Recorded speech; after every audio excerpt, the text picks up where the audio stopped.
Today is transfer deadline day and Celtic are pushing to get a lot of deals done. We will discuss this in today's video, whilst of course going over all the latest Celtic news from the last 24 hours. But first, make sure you like this video and subscribe to the channel for more Celtic content. Idah's time at Celtic is drawing to a close, with the striker poised to complete his £7 million transfer to Swansea City after a stop-start year in Glasgow, following the completion of the second part of his medical today. Celts are here understands. Celtic bought Idah outright from Norwich City last summer in a £9.5 million deal after his explosive 6-month loan, during which he played a pivotal role in securing a domestic double under Brendan Rodgers. His late Scottish Cup final winner against Rangers cemented his place in the club's recent history, and his physical, direct style made him an immediate fan favourite. However, the permanent move never truly lived up to its initial promise. While Idah contributed sporadically over the season, he never replicated the sharpness, confidence or clutch finishing that defined his early days in green and white. That inconsistency, combined with Celtic's desire to refresh their forward line, paved the way for his impending departure. Swansea have stepped in with a long-term offer for the Irish international, with the clubs agreeing an initial fee of £6 million, rising to over £7 million with add-ons. The move underlines another misstep in transfer strategy on the part of the Parkhead boardroom. Less than a year after spending close to £10 million to bring Idah in, Celtic are now accepting a loss on a player who had been expected to enter his prime in Glasgow. For Idah, the move represents a chance to reset in the Championship, journeying to a club that sees him as a key piece in their promotion push. For Celtic, the challenge now is clear: replace Idah effectively and fast within the 24 hours that remain in the transfer window. While Kasper Dolberg is on the club's radar, the question remains whether the deal can be finalised in time for Rodgers to strengthen the squad. Now for the main story, as Celtic are heading into the final hours of the transfer window with multiple deals in motion as Brendan Rodgers looks to strengthen key areas of his squad. According to journalist Anthony Joseph, the club are working on as many as 4 signings today, with attacking reinforcements top of the list. Talks are ongoing for Denmark striker Kasper Dolberg, while wide players Jesurun, Rak-Sakyi and Sebastian Tonekti are also on the club's radar. A 4th forward option is being explored and may come through a loan or late offer before the deadline.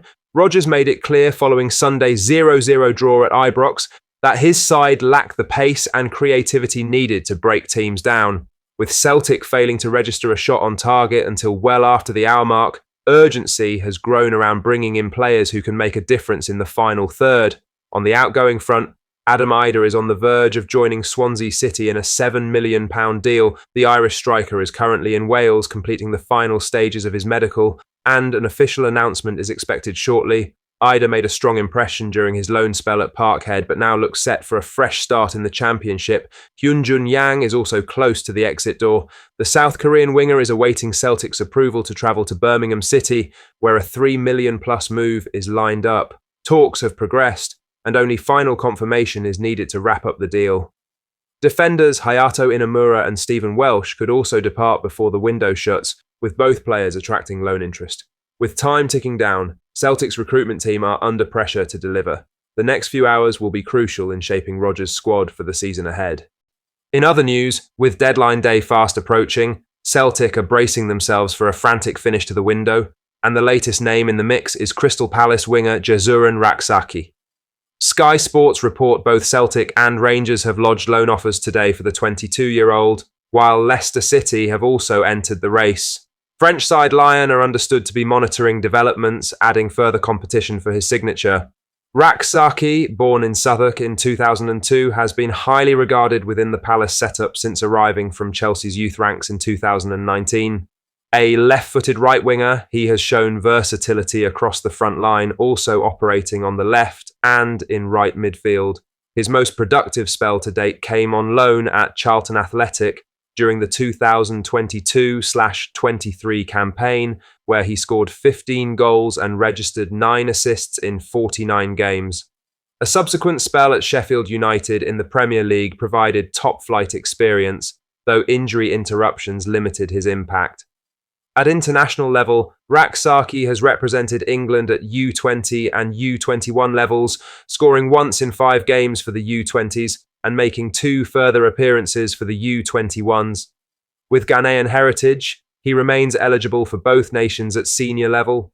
For Celtic, the timing of this chase is crucial. Brendan Rodgers has been pushing for reinforcements out wide after losing Nicholas Kuhn earlier in the window and with uncertainty around depth on the right flank. Rak-Sakyi's pace, directness and goal threat from wide areas tick many boxes for the Celtic boss, but the competition is fierce. Rangers are also in desperate need of wide reinforcements and see the Palace man as a key option. Leicester's involvement complicates matters further, with the Foxes able to offer regular Championship football. Meanwhile, Lions' interest suggests Palace may consider a move abroad if the financial package is attractive. Celtic fans will now watch on anxiously as deadline day unfolds. If Celtic can get this deal across the line, Rak-Sakyi could offer the spark and creativity that has been missing in wide areas. But with multiple clubs in the running, the race for his signature could go down to the wire. The window shuts at 11 p.m. on Monday night for the SPFL.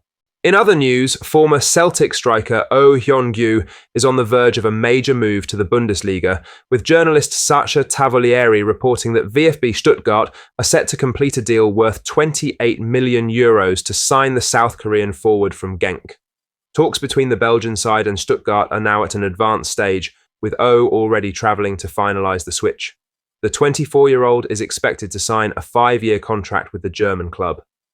Joined Celtic in January 2023 from Suwon Samsung Bluewings and played a key part in the club's domestic double that season, scoring 12 goals in all competitions.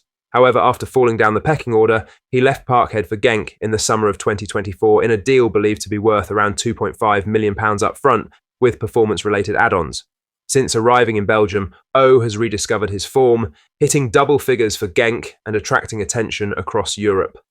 His performances have now earned him a big money move to the Bundesliga less than a year after leaving Glasgow. Lastly, Brendan Rodgers has responded to criticism aimed at Celtic's approach during their 0-0 draw with Rangers, denying any suggestion that his team deliberately opted for negative or overly cautious play.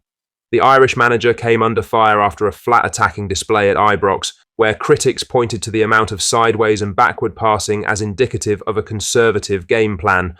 Rodgers pushed back firmly. Of course, we're missing some players, but in the meantime, when you feel that your top end of the pitch and your front players can get you goals, then you get the ball through nice and quickly, and that speed of it, that wasn't quite today. We were a bit safe and playing it sideways or backwards, and that's not our idea of football. I don't think you go into a game as a Celtic manager and say, right, pass the ball sideways or backwards. It's never been a plan for any offensive team or club.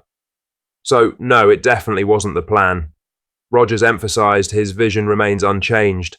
Pacey, forward-thinking football, stressing that the cautious display stemmed from a lack of confidence and missing attacking quality rather than tactical intent. His focus now shifts firmly to transfer deadline day, where he hopes to bring in the creativity and speed required to restore the style of play that supporters expect. What do you think of what we discussed in today's video? Let us know down in the comments section below. Make sure you've liked this video and subscribe to the channel for more Celtic content. Thank you, take care, goodbye.